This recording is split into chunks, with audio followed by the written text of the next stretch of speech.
guys, di kami natapos pagkagawa ng notebook kasi nag-inom muna ng nanay kasi yan,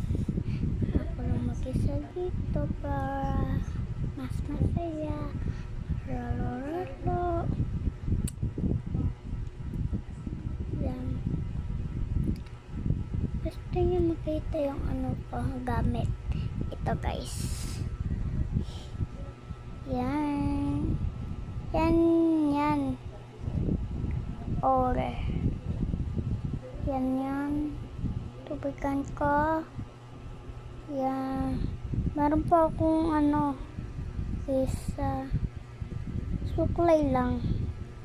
yan, sapato,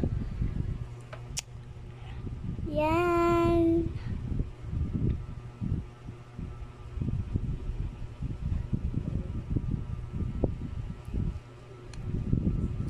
kasi umalis kami,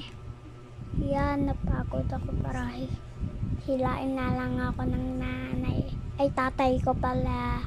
yan, para bumili ng gamit ko, yan, bye bye guys.